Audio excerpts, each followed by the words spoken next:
आज आप लोग बोलेंगे, आप लोगों का क्विज है, ठीक है, और मैं आपसे क्वेश्चंस करूंगी अबाउट जो है आपका डॉक्टर फॉस्टर। फर्स्ट क्वेश्चन है 2019 supply, explain in detail the idea of damnation in terms of production of secular knowledge, give example from text to prove your point of view.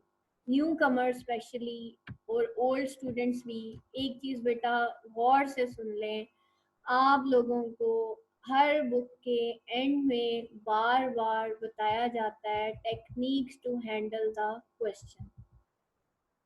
Question बेटा जितने भी होते हैं ना, आपकी किताब में से ही आना है। अगर डॉक्टर फॉस्टस का क्वेश्चन है तो वो डॉक्टर फॉस्टस की किताब में से आना है। लेकिन बाज औकात क्वेश्चन वही होते हैं जो 4-5 आपको कराए जाते हैं, बल्कि 100% वही होते हैं जो आपको 4 या 5 कराए जाते हैं या टेक्स्ट के थ्रू आपको कॉन्सेप्ट दिए जाते हैं।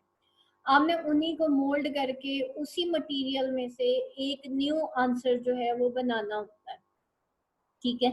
अब हाउ टू हैंडल के आप उस क्वेश्चन को हैंडल कैसे करेंगे, ठीक है। यहाँ पे देखें, जब मैंने आप लोगों को टेस्ट में दिया और आप लोगों को असाइनमेंट दी तो बहुत सारे स्टूडेंट कंफ्यूज हो गए, उनको क्वेश्चन की समझ नहीं आ रही थी। जब क्वेश्चन की बेटा समझ नहीं आती, सबसे पहले आप एक पेन उठा लें, पेंसिल उठा लें और कीवर्ड्स को अंडरलाइन करना शुरू करते हैं। यहाँ पे लिखा हुआ है आइडिया ऑफ डैमिनेशन, इसको अंडरलाइन करें। अच्छा, production of secular knowledge, idea of damnation है, अंडरलाइन होगा। प्रोडक्शन ऑफ सेक्युलर नॉलेज, इसको अंडरलाइन होगा। उसके बाद एक give example from the text to prove your point of view. Text बेटा वो आपको एग्जांपल टेक्स्ट से मांगे या ना मांगे, जब आप टेक्स्ट के जरिए अपने क्वेश्चन का आंसर देते हैं वो वैसे ही आपका एक बहुत स्ट्रॉन्ग आंसर बन जाता है कि आपने टेक्स्ट में से क्या दिया। बहुत सारे स्टूडेंट्स ने इसका बहुत अच्छा आंसर दिया था, बहुत ज़बरदस्त किस्म की उन्होंने असाइनमेंट जो है वो शो की थी। अब वो आइडिया ऑफ डैमिनेशन है, इंट्रोडक्शन ऑफ सेक्युलर नॉलेज। देखिए, जब आपको क्वेश्चन का मीनिंग या कोई कीवर्ड होता है उसका मीनिंग समझ नहीं आ रहा होता, हमेशा उसका ऑपोजिट ढूंढे। Like what is the opposite of secular knowledge? जारी बात है, रिलीजियस नॉलेज का ही ऑपोजिट, रिलीजियस एंड सेक्युलर ये ऑपोजिट वर्ड्स है, ठीक है। अब जब हम देखते हैं कि अच्छा उसने रिलीजियस नॉलेज के मुकाबले में क्या किया था, उसने प्रोडक्शन ऑफ सेक्युलर नॉलेज किया था, तो किस तरीके से इंसान जब रिलीजियन को छोड़ के सेक्युलर नॉलेज के पीछे भागता है तो उसका फिर किस तरीके से उसकी डैमिनेशन होती है, किस तरीके से उसको हेल में फेंका जाता है, वो किन टॉर्चर से गुजरता है, उसके जहन में क्या मेंटल कन्फ्लिक्ट्स होते हैं, ये एक्चुअली उस चीज को बयान करता है।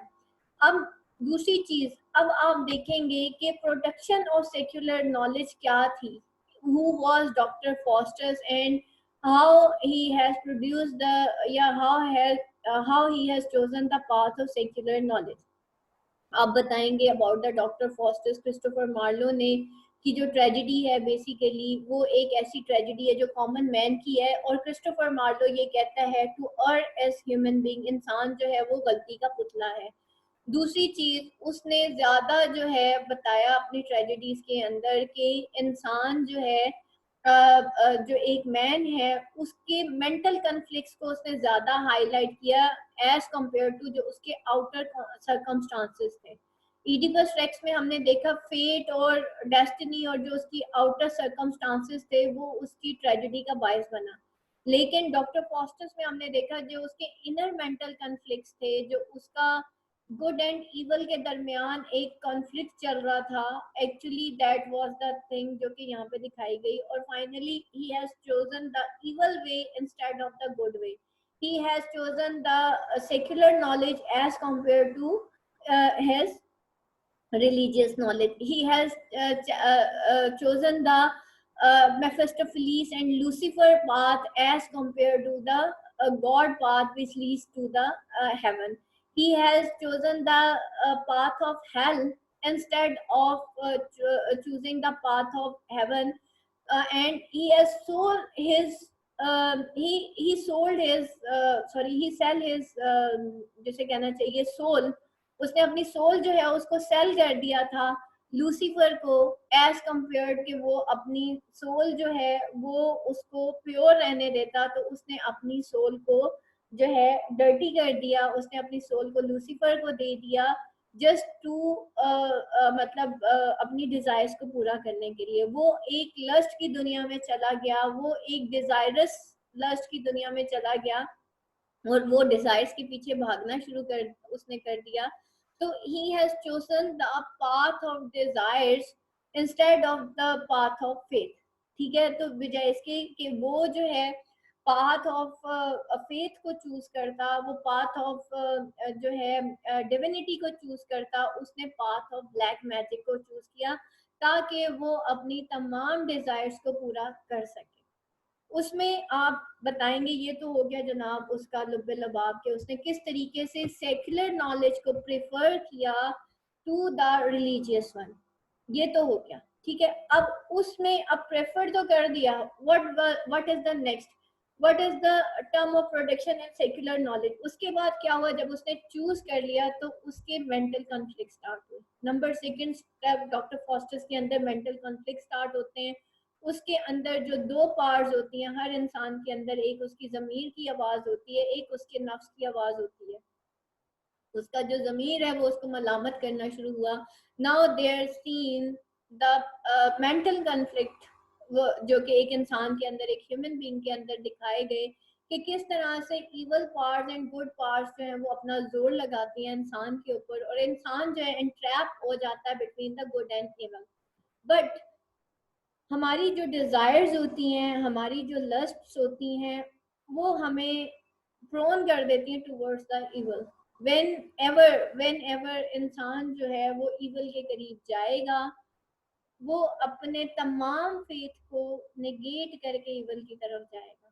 और इन केस इवल के अंदर इतनी अट्रैक्शन होती है कि इंसान को दुनिया बड़ी खूबसूरत लगती है, और कुरान मजीद में लिखा है कि दुनिया खेल तमाशे के सिवा और कुछ नहीं है, और हमने दुनिया को खेल तमाशा बना लिया। ठीक है, तो उस खेल तमाशे में एक्चुअली हम लोग इतने एब्जॉर्ब हो जाते हैं कि हमें अल्लाह भूल जाता है। तो उसने भी यही कहा कि डिविनिटी एड्यू। ठीक है, और उसने कल जो हमने कहा था वो क्या उसने कहा था कि God he love the not. वो कहता है, वो जब वो कहता है कि turn towards the God home of use fly away, उसने कहता वो कहता है गॉड गॉड तो मुझसे प्यार नहीं करता, ही लव दी नॉट, वो तो मुझसे प्यार नहीं करता। मेरी जो डिजायर्स हैं वो कौन पूरी करता है, बेल्जेबब पूरी करता है। इसलिए मैं जो हूँ बेल्जेबब के लिए ऑल्टर भी बनाऊंगा, मैं बेल्जेबब के लिए जो है सारा कुछ करूंगा, मैं बेल्जेबब को ही पूजा करूंगा, और मैं लूसीफर को ही मतलब उसके लिए बाकायदा वो कहता है कि भाई मैं तो उसके लिए जो बच्चों का खून है वो भी बलि दूंगा। यही चीजें हुई थी। नाउ अब वो सेक्युलर नॉलेज की प्रोडक्शन जो है या उसका वो जो एक होता है वो किस तरफ उसको लेके जाता है। उसके बाद वो एक जिंदगी गुजारता है जिसमें वो जगह जगह जाता है, आप उस चीज को छोड़ दें। अब आ जाइए जनाब आइडिया ऑफ डैमिनेशन की तरफ।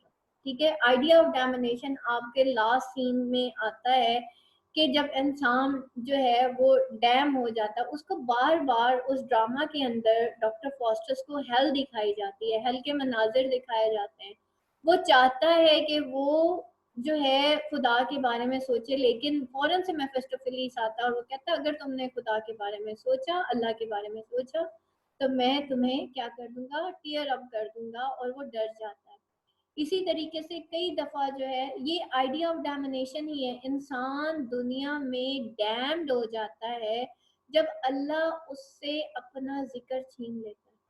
इंसान से अपना जिक्र छीन लेता है ना बेटा, हमारी जिंदगी से ब्लेसिंग्स खत्म हो जाती है। अल्लाह ताला हर किसी को थोड़ी तौफीक देता है कि बंदा मेरा जिक्र करे। अल्लाह तो किस बहुत कम लोगों को अपने लिए चुनता है बेटा। अल्लाह अल्लाह जो है ना उसका जो दीन है ना उसने तो फैल के रहना है। दुआ करें अल्लाह हमें अपने दीन के लिए चुने। ठीक है, तो हम नमाज के एंड में एक दुआ मांगते हैं, रब्बी आइन्नी अला जिक्री का व शुक्री का व हस्न इबादत। या अल्लाह मुझे नवाज दे, रब्बी आइन्नी मुझे दे दे, बस मुझे चाहिए क्या चाहिए, रब्बी आइन्नी अला जिक्री का कि मैं तेरा जिक्र ही करती रहूँ, व शुक्री का और मैं तेरा शुक्र ही करती रहूँ। मुझे ऐसा कर दे, मुझे ऐसे नवाज दे, मुझे ऐसी जबान दे दे। ठीक है, कि मैं तेरा जिक्र करती रहूं, मैं तेरा शुक्र करती रहूं, वह हुस्न इबादत है। और मुझे ऐसा मतलब इबादत करने का तरीका सिखा दे कि मैं बहुत खूबसूरत तरीके से तेरी इबादत करूं। तो बेटा ये सारी चीजें अल्लाह बंदे को नवाजता है, बंदे के बस की बात नहीं है कि बंदे को। अब वो देखे ना, डॉक्टर फॉस्टिस चाहता है वो कि वो गॉड को पुकारे, लेकिन वो नहीं पुकार सकता, अल्लाह छीन लेता है ना फिर बंदे से। अल्लाह देखता भी नहीं है फिर ऐसे बंदे की तरफ, वो देता है, उसकी डिजायर्स भी पूरी करता है, सब कुछ होता है उसके पास, माल दौलत, ईच एंड एवरीथिंग होती है, क्योंकि अल्लाह का जिक्र नहीं होता ना, तो फिर सुकून भी नहीं मिलता। तो दौलत के आ जाने से, स्टेटस के आ जाने से हम ये नहीं कहते कि हम वेल ब्लेस्ड हैं। फिर तो फिरौन भी वेल ब्लेस्ड होगा। कौन था वेल ब्लेस्ड? फिरौन था कि हजरत इब्राहिम और हजरत मूसा अलैहि सलाम थे। डेफिनेटली हजरत मूसा अलैहि सलाम, फिरौन थोड़ी था, उसके पास दौलत नहीं थी। हम फिर कैसे कह देते हैं? तो जब हमारे पास दौलत आ जाती है, जब हमारे पास स्टेटस आ जाता है, वैसे ही हमारे अंदर एक प्राउड सा फील होता है हमें कि पता नहीं हमने क्या चीज पा ली है। तो that's why we are status conscious. हमें ये लगता है हमारे पास दौलत है, शायद हमारी नेकियों की वजह से। ऐसा नहीं है, ये तो अल्लाह ताला की ब्लेसिंग है। फिरौन को दे दे, मूसा को दे दे, हजरत यूसुफ अलैहिस्सलाम को दे दे, हजरत याकूब को दे दे, किसी को भी दे दे। उसके बाद वो जो आइडिया ऑफ डैमिनेशन है, ये तो होगी जनाब, अल्लाह ने उससे अपना जिक्र भी, फिर अल्लाह ऐसे बंदों से छीन लेता है कि वो बेचारे इस काबिल भी नहीं रहते कि वो अल्लाह को याद करें, अल्लाह का जिक्र करें, उनकी जबान से अल्लाह का नाम भी आए। और उसके बाद in terms of production of secular knowledge, उसका जो आइडिया ऑफ डैमिनेशन था, the last scene idea of damnation में, जब वो इस काबिल भी नहीं रहा, ये डैम भी तो हो गए फिर हम, कि हम इस काबिल नहीं रहे कि हम अल्लाह को पुकार भी नहीं सकते, हम 5 वक्त की नमाज भी नहीं पढ़ सकते अब। हम्म, हमारे बस की बात नहीं है बेटा कि 5 वक्त की नमाजें पढ़ लें, ये तो अल्लाह से मांगेंगे तो मिलेगी। तो इतना डैम, ये हमारी डैमिनेशन ही तो है कि अल्लाह का जिक्र नहीं कर। ठीक है, तो that is the idea of damnation. After that वो जब सोचता है खुदा के बारे में, कि तो शैतान उसके सामने दुनिया की कोई चीज ले आता है, वो उसके सामने 7 सिम्स लेके आता है, उसके सामने हेलन लेके आता है, दैट इज द ब्यूटीफुल, जो कि बहुत ज्यादा खूबसूरत होती है, और ये सारा कुछ। और उसके बाद वो उसको पूरी दुनिया घुमाता है कि कहीं उसको खुदा ना याद आ जाए, जब तक कि उसके 24 साल पूरे नहीं हो जाते। शैतान इसी तरीके से इंसान को लेके डैम, कि बस। और वो जब मेफिस्टोफेलिस से वो पूछता है कि भाई लूसीफर क्यों मेरी सोल लेना चाहता है, तो वो कहता है कि वो वहां पे इतनी पेन और एगनी में है, लूसीफर हेल के अंदर, वो तुम्हारी सोल इसलिए लेना चाहता है क्योंकि ताकि वो अपनी वो जो वहां पे अवाम है उसको बढ़ा सके। ठीक है, वहां पे जो लोग हैं उनको बढ़ा सके। तो बेसिकली उसको यानी कि पता होता है कि उसने जाना फिर भी उधर ही है। ठीक है, और एट द एंड हम देखते हैं द आइडिया ऑफ डैमिनेशन, किस तरीके से उसको दोजख दिखाई जाती है, किस तरीके से उसको खौफ होता है, किस तरीके से सारा कुछ होता है। ओल्ड मैन आता है, उसको कहता है फॉस्टस तुम रिपेंट कर लो। फॉस्टस जो है वो रिपेंट नहीं कर पाता, बिकॉज ही वॉज डैम्ड। ठीक है, जैसे फिरौन जो है आखिर में मरने लगा था, लेकिन वो तौबा नहीं कर सका था।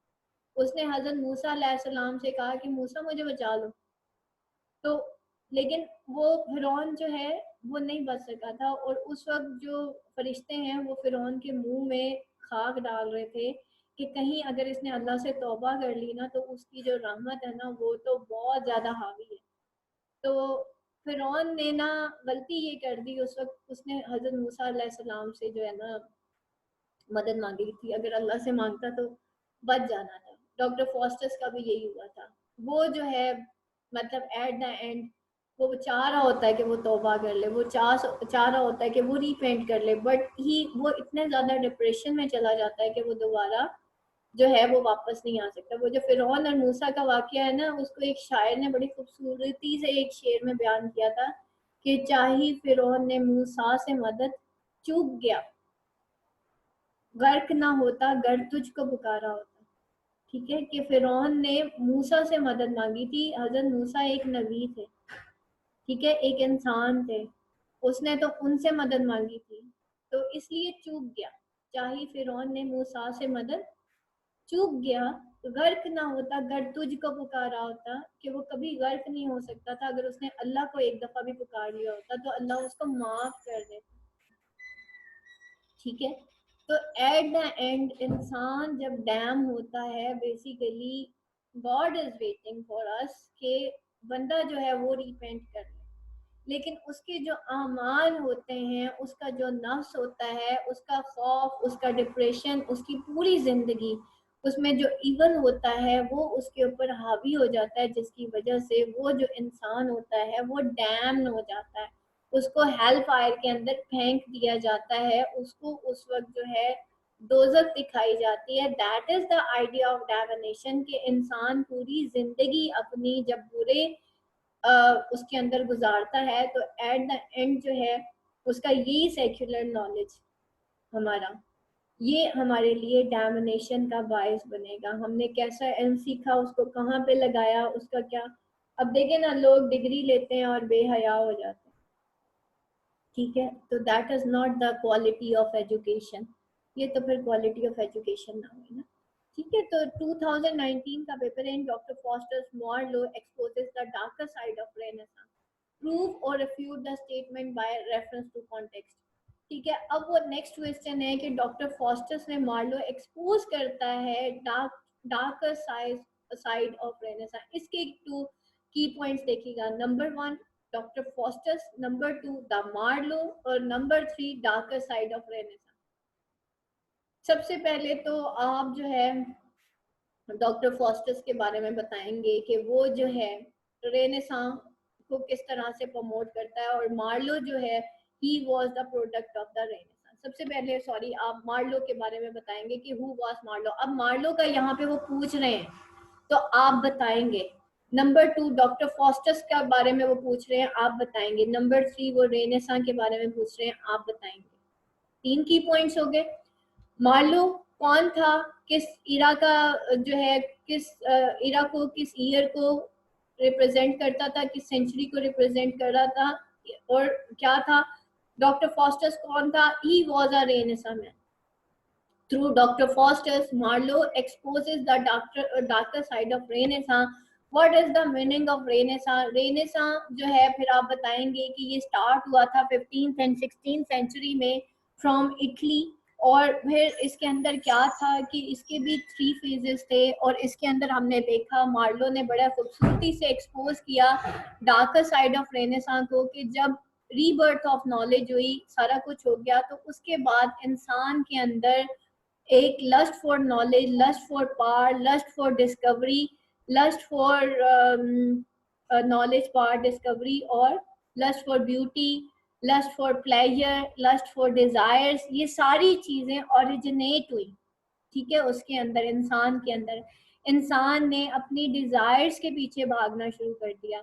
जब इंसान के पास इतना नॉलेज आ गया, इवन उसके पास साइंस का नॉलेज भी आ गया, स्पेशली वो जो थ्योरी ऑफ एवोल्यूशन थी और ये सारी चीजें, इसने इंसान को, फिर इंडस्ट्रियलाइजेशन स्टार्ट हुई, इसने इंसान का जो फेथ है वो गॉड के ऊपर से हटा दिया, उसको मतजलजल कर दिया। इंसान जो है एक कन्फ्लिक्टेड स्टेट ऑफ माइंड में आ गया कि रादर वो दुनिया की तरफ जाए या वो फिर गॉड की तरफ जाए। अगर वो फेथफुल लाइफ गुजारता तो इंसान के जहन में ये आया कि शायद मैं दुनिया में कामयाब नहीं हो सकूंगा, उसको उसकी डिजायर्स नहीं मिल सकेंगी। Just like the doctor fosters, कि वो कहते हैं कि जब उसको कहा जाता है कि डॉक्टर फॉस्टर्स तुम रिपेंट कर लो और तुम गॉड की तरफ चले जाओ, या होमोफ्यूज, तो उसने कहा the God he love the not, वो तो मुझसे प्यार नहीं करता उससे, और वो कहता है मैं बेल्जिबब की जो है के लिए ऑल्टर बनाऊंगा, मैं उसकी इबादत करूंगा। मैं क्यों, क्योंकि वो मेरी डिजायर्स पूरी करता है। It means the desires lust for desire जो है वो उसके अंदर देखी गई, और वो भी उसके अंदर दिखाई गई कि किस तरीके से उसकी डार्कर साइड को यहाँ पे दिखाया गया। ठीक है, तो that is the main thing कि किस तरह से उसने डार्कर साइड ऑफ रेनेसां जो है वो दिखाई, कि इंसान जो है जब उसके अंदर नॉलेज की भरमार हो जाती है, जब वो रीजंस में पड़ जाता है। देखें बेटा, दो चीजें होती हैं, एक होता है फेथ और एक होता है रीजनिंग। जब हम वेन एवर हम लॉजिक और रीजन में पढ़ते हैं ना, जब इल्म की भरमार हो जाती है, इंसान को लगता है मेरी अकल भी बहुत ज्यादा हो गई है, मैं बहुत इंटेलिजेंट हूँ। ठीक है, तो हर चीज में जब वो अकल, लॉजिक और रीजनिंग करता है ना, तो फेथ लॉस्ट हो जाता है। फेथ एक ऐसी चीज है कि अल्लाह नजर नहीं आता। ठीक है, क्या है मुत्तकीन की निशानियों में क्या है? ज़ालिकल किताबु ला रैब फीह हुदल लिल मुत्तकीन वल्लज़ीना युमिनूना बिल गैबि, वो लोग गैब पर ईमान रखते हैं, ठीक है। युमिनूना बिल गैबि व युकीमूना सलात, वो नमाज कायम करते हैं। तो वल्लज़ीना युमिनूना बिल गैबि व युकीमूना सलात व मिम्मा रज़क़नाहुम युनफिकून, और उससे आगे यही है ना कि वो लोग जो है उस पे भी यकीन रखते हैं जो आप सल्लल्लाहु अलैहि वसल्लम से पहले और उसके बाद पे भी फरिश्तों पे भी यकीन रखते हैं। अब ये सारी चीज़ें हमें नज़र नहीं आती, जन्नत, दोज़ख, फरिश्ते, गैब, अल्लाह ताला हमें नज़र नहीं आता। नबी पाक सल्लल्लाहु अलैहि वसल्लम जो है उनके विसाल का बहुत अरसा ज़माने गुजर गए, ठीक है, ये चीज़ें हमें नज़र नहीं आती। आप सल्लल्लाहु अलैहि वसल्लम की सुन्नत जो है वो हमें नज़र नहीं आती, लेकिन हमें पता है ना ये सारी चीज़ें।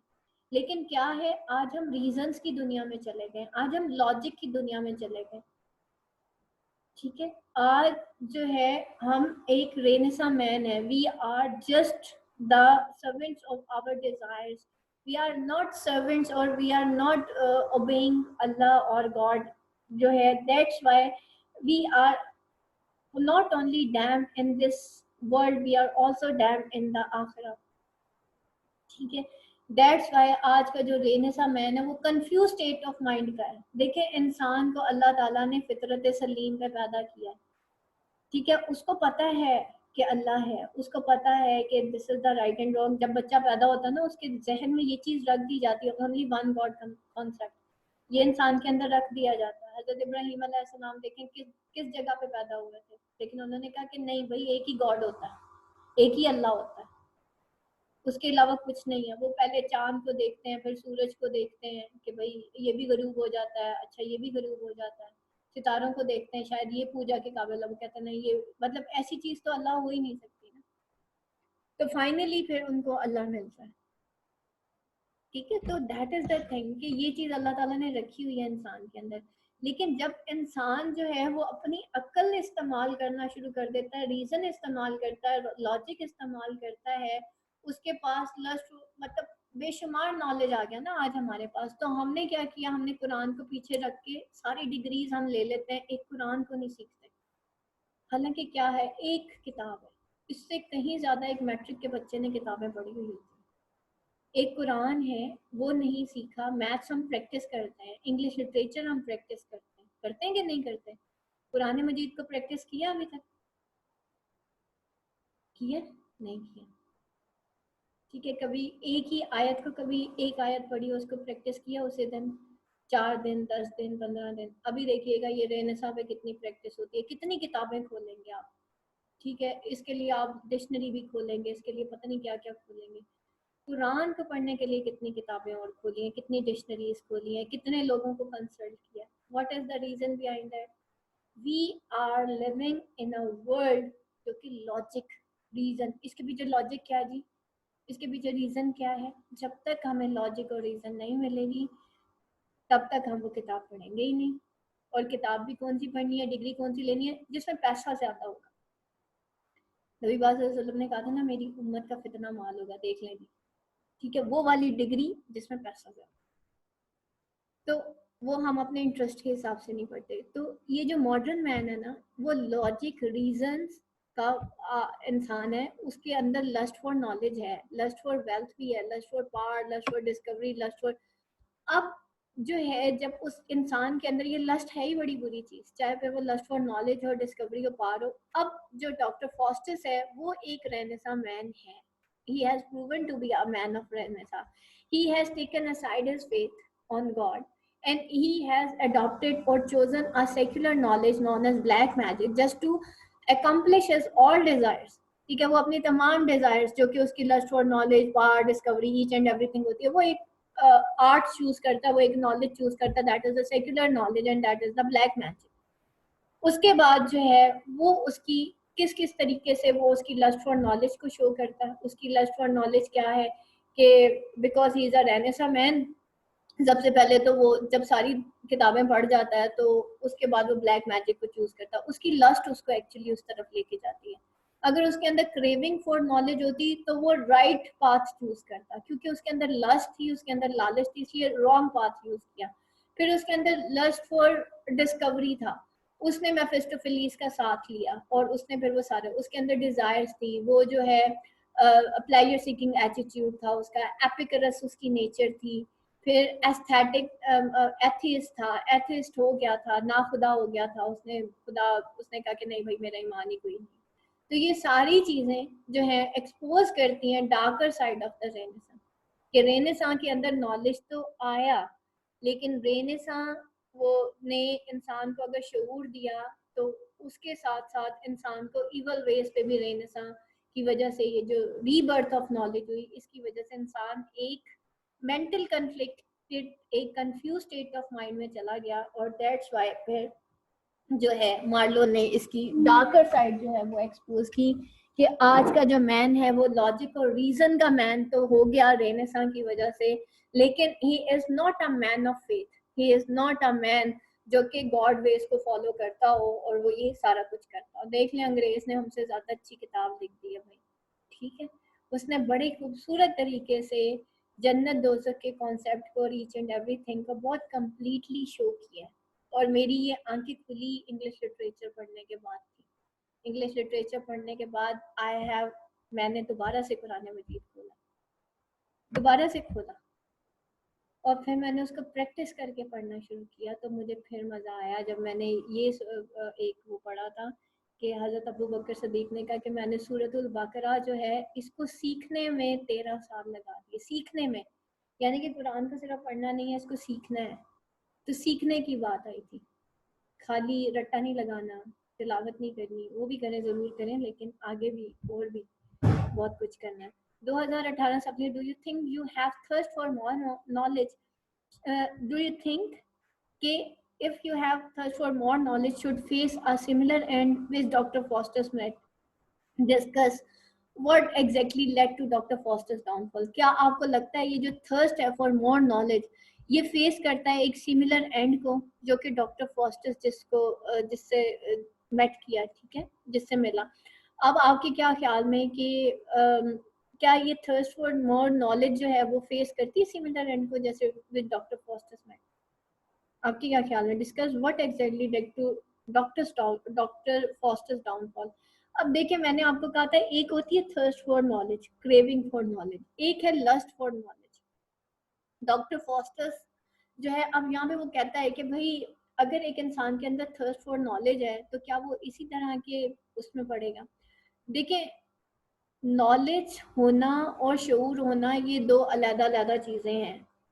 इल्म विद शऊर और इल्म के साथ बेशऊरी, ये दो चीजें अलग है। एक तो है जी मैंने डिग्री ले ली, डिग्री होल्डर्स थोड़े नहीं है, एक है शऊर के साथ इल्म हासिल करना। डॉक्टर फॉस्टर्स जो है उसने इल्म तो हासिल किया but he has lost his faith on God, he has adopted the world of logic and reasoning. If logic and reason comes, if intellect has come, faith has gone.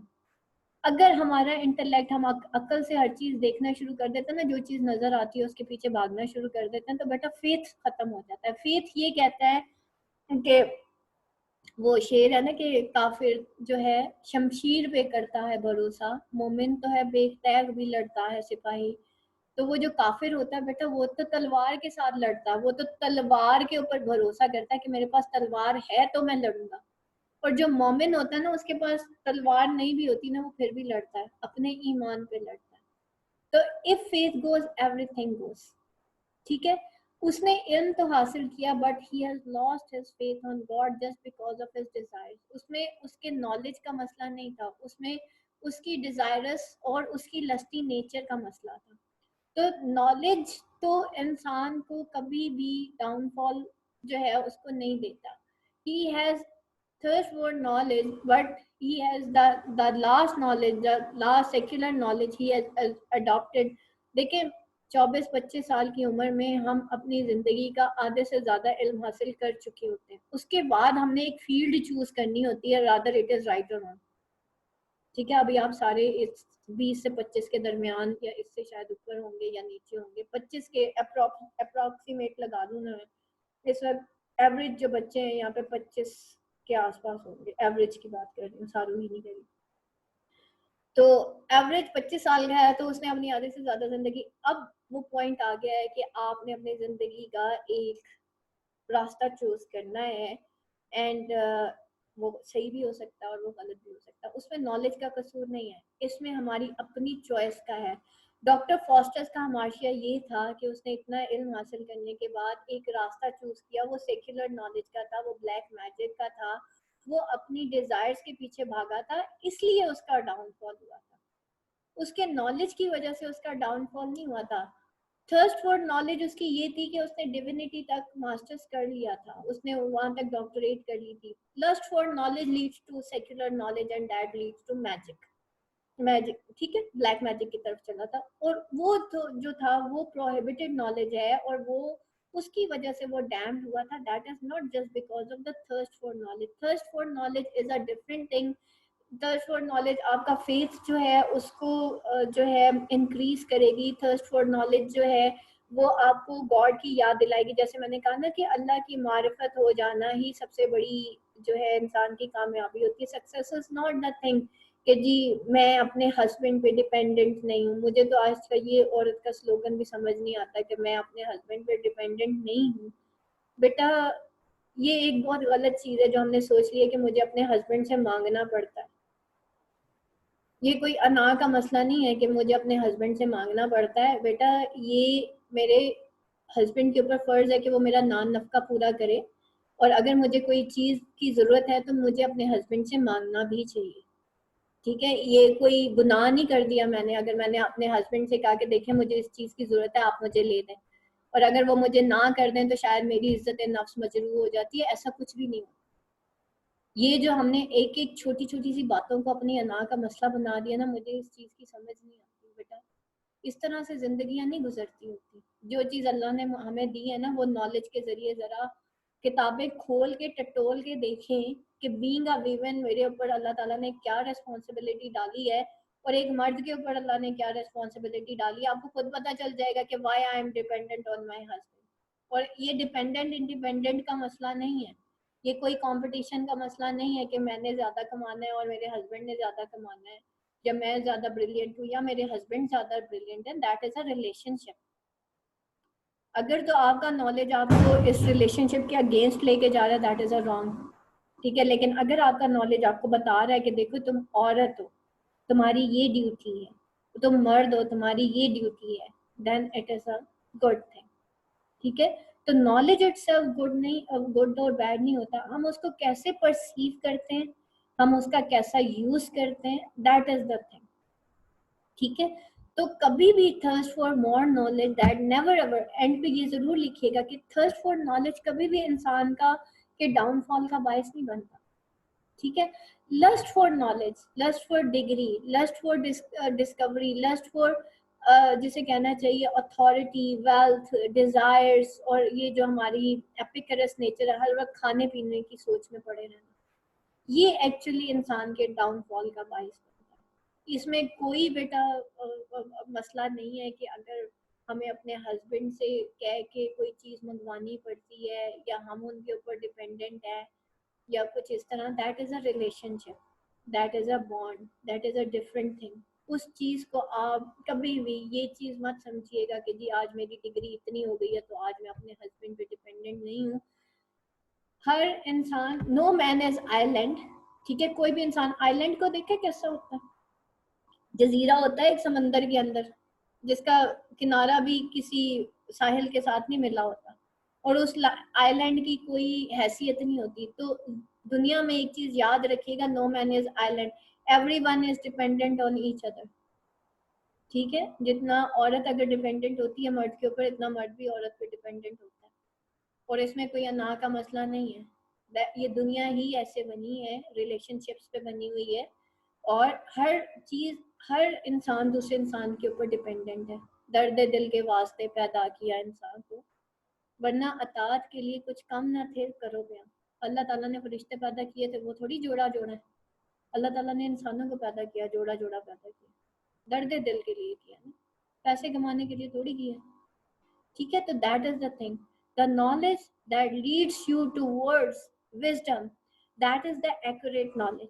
But the knowledge that leads you towards logic, reasoning, and this and that, that will take you very, very far away from your faith. ठीक है। तो ऐसा knowledge जो आपको बहुत दूर ले जाता है आपके जो फेथ से, वो आपके लिए जो है बहुत ज्यादा अजाब का बायस बनेगा, वो आपके लिए डैमिनेशन का बायस बनेगा। लेकिन एक ऐसा नॉलेज जिसमें इंसान को अपनी जिंदगी में आने का मकसद पता चले। डॉक्टर फॉस्टर्स के जरिए उसने एक ऐसा इंसान दिखाया जो पढ़ता तो रिलीजन है लेकिन फॉलो वो एक डिफरेंट पाथ को करता है। ठीक है, वो एक ऐसे रिलीजन को एक फॉलो करता है, एक ऐसे पाथ को जो कि बहुत ही डिफरेंट पाथ को जो है वो फॉलो करता है, जो कि उसके साथ तो वो एक ऐसा नॉलेज होता है। देखिए एक तरफ डिविनिटी का नॉलेज था जो कि उसको हेवन की तरफ लेके जा रहा था, दूसरी तरफ उसने ब्लैक मैजिक को चूज किया, तो that is his choice that leads to the damnation, that is not the knowledge itself that leads to the damnation. हम नॉलेज हासिल करते हैं, हम इल्म हासिल करते हैं, लेकिन फाइनल जो है उसका जो हमाशिया था वो ये था कि इतना पढ़ने के बावजूद उसने हेवन का रास्ता इख्तियार नहीं किया, इतना पढ़ने के बावजूद उसने कौन सा रास्ता इख्तियार किया, उसने वो रास्ता इख्तियार किया जो हेल की तरफ जा रहा था। तो उसका थर्स्ट फॉर मोर नॉलेज उसको एक्चुअली जो है डैमिनेशन की तरफ नहीं लेके गया था, उसका रॉन्ग सिलेक्शन जो है एक्चुअली द रॉन्ग पाथ, जो उसने गलत इवल पाथ अडॉप्ट किया था उसकी वजह से उसको डैमिनेशन हुई थी।